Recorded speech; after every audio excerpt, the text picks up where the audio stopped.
आज की कहानी मैंडी से शुरू होती है, जिसकी अगले हफ्ते शादी थी। वो अपनी शादी के लिए दूसरे शहर जा रही थी और उसके साथ उसकी सहेलियां भी थीं। वो सभी लोग मैंडी की गाड़ी में ही आगे बढ़ रहे थे। थोड़ी ही देर बाद वो शहर से दूर एक जंगली इलाके में आ जाती है।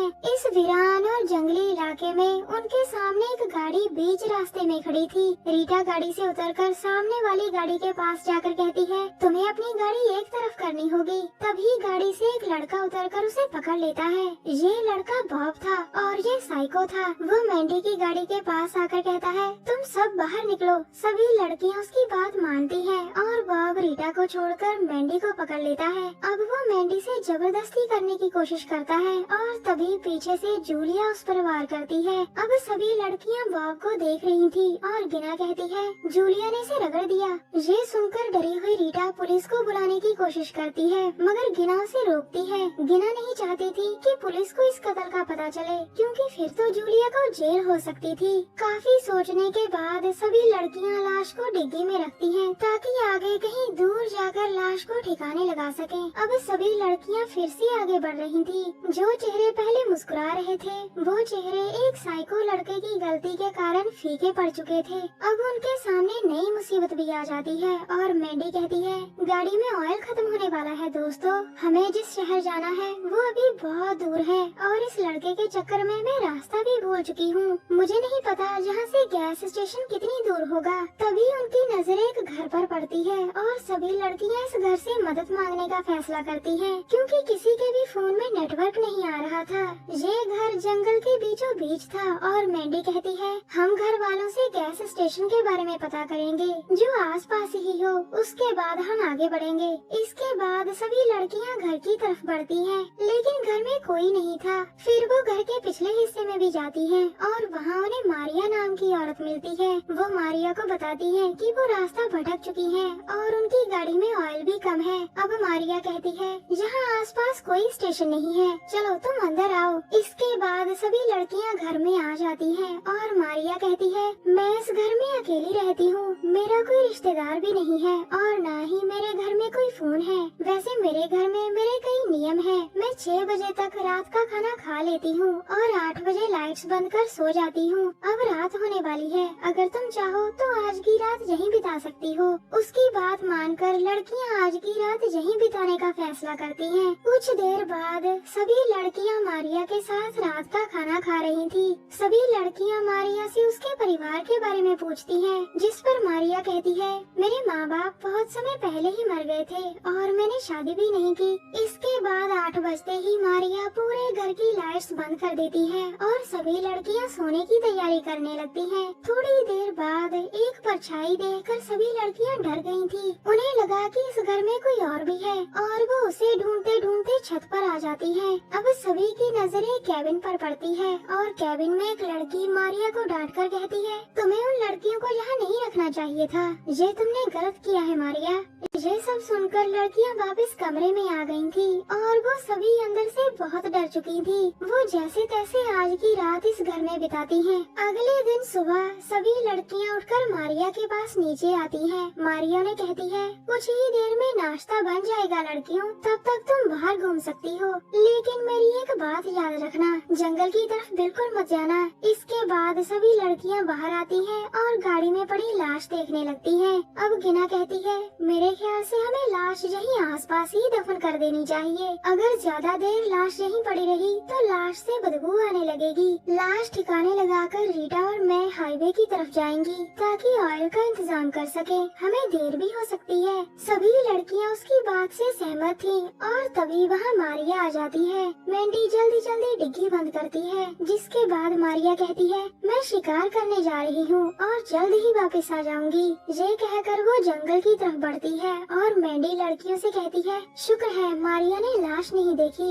सारी गलती जूलिया की है, इसी के कारण ये दिन देखना पड़ रहा है। मैंडी की बात सुनकर जूलिया उदास होकर घर में चली गई थी और उसे मनाने के लिए मैंडी भी उसके पीछे पीछे जाती है। मैंडी के गुस्से और मजाक ने जूलिया का का दिल तोड़ दिया था। अब गिना और रीटा लाश को दफन करने की तैयारी करने लगती है, जबकि मैंडी जूलिया से माफी मांग रही थी। जूलिया से माफ कर देती है और दोनों पहले जैसी हो जाती हैं। थोड़ी देर बाद गिना घर में आकर मैंडी से कहती है, चलो लाश ठिकाने लगाएं। रीटा को लाश से डर लग रहा था और वो ताज़ा हवा खाने जंगल की तरफ गई है। इसके बाद वो गाड़ी की डिग्गी खोलती है, मगर वहाँ से लाश गायब थी। दूसरी तरफ रीटा अकेली ही जंगल में घूम रही थी और अचानक कुछ देखकर वो रुकती है। उसके सामने एक लड़की दुल्हन की ड्रेस में खड़ी थी। रीटा को लगा कि शायद ये मैंडी है जो उससे मजाक कर रही है। वो उसे मैंडी कहकर पुकारती है, लेकिन दूसरी लड़की कहती है, मेरा नाम डेब है। इतना कहकर वो रीटा की तरफ बढ़ती है और रीटा डर कर दौड़ने लगती है। वो दौड़ती दौड़ती एक पुरानी सी गाड़ी के पास पहुंच गई थी और फिर कोई आवाज सुनकर उसमें छुप जाती है, मगर डेब उसे जल्द ही ढूंढकर उस पर कई वार करती है। थोड़ी देर बाद सभी लड़कियों को रीटा की चिंता होने लगी थी। वो मारिया को रीटा के बारे में बताती है कि उसे तो अभी तक आ जाना चाहिए था। मारिया कहती है, मैंने तुम लोगों से कहा था कि जंगल में मत जाना, जंगल में कई खतरनाक जानवर हैं। हम सुबह होते ही उसकी तलाश में निकलेंगे। कुछ देर बाद रीटा को एक अनजान जगह में कैद किया हुआ था।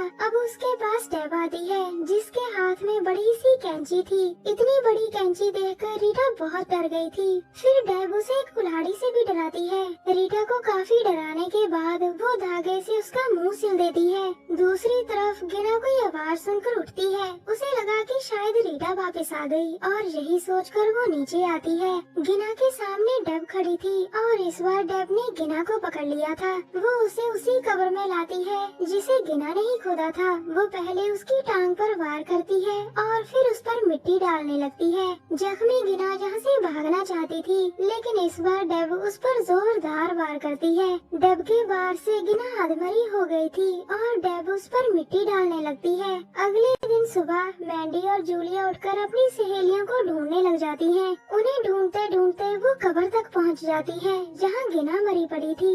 दोनों को समझ नहीं आ रहा था कि ये किसने किया और तभी उनकी गाड़ी का हॉर्न बजता है। अब दोनों लड़कियां गाड़ी के पास आती हैं, जिसके अंदर जख्मी रीटा पड़ी थी। रीटा की हालत देखकर दोनों डर गई थी। जूलिया गाड़ी की चाबी लेकर रीटा का मुंह खोलती है ताकि वो कुछ बता सके। अचानक तभी पीछे खड़ी डेब जूलिया पर वार करती है। फिर बेरहम डेब जूलिया की पीठ को लहूलुहान कर देती है। इसके बाद वो मैंडी पर भी वार करती है, लेकिन वो बच गई थी। मैंडी किसी तरह वहाँ से भागकर घर में छुप गई थी। अब घर में सिर्फ मैंडी थी और उसे कुछ अजीब सी आवाजें सुनाई देती हैं। जिस तरफ से आवाजें आ रही थी, मैंडी भी उसी तरफ पड़ रही थी। अब मैंडी के सामने जख्मी जूलिया थी, जिसके पास मारिया बैठी थी। मारिया कहती है, मुझे माफ करना मैंडी। इतना कहकर वो अपनी जैकेट उतारती है। मारिया ही डेब थी जो लड़कियों को मार रही थी। मैंडी उसका राज जान जाती है और वहाँ से डरकर भागती है। उसे समझ आ चुका था कि मारिया साइको है जो दो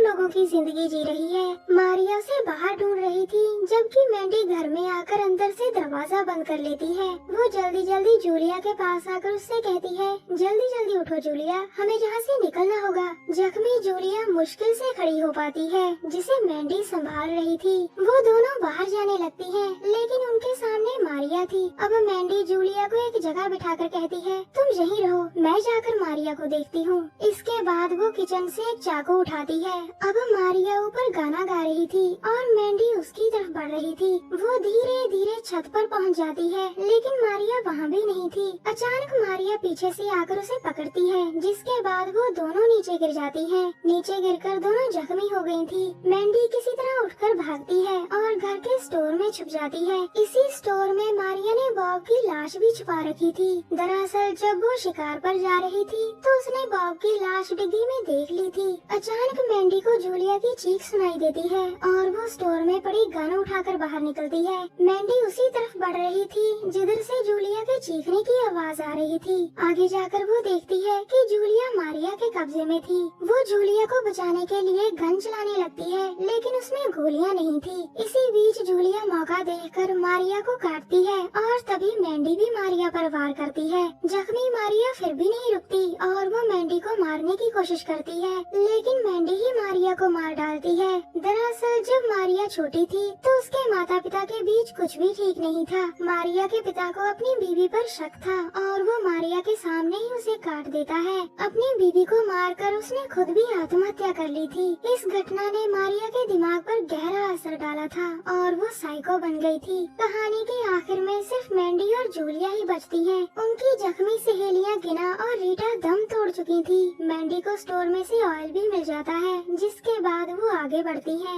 हमारी वीडियो देखने के लिए धन्यवाद। प्लीज हमारे चैनल को जरूर सब्सक्राइब करें। मिलते हैं अगली वीडियो में, तब तक के लिए नमस्कार।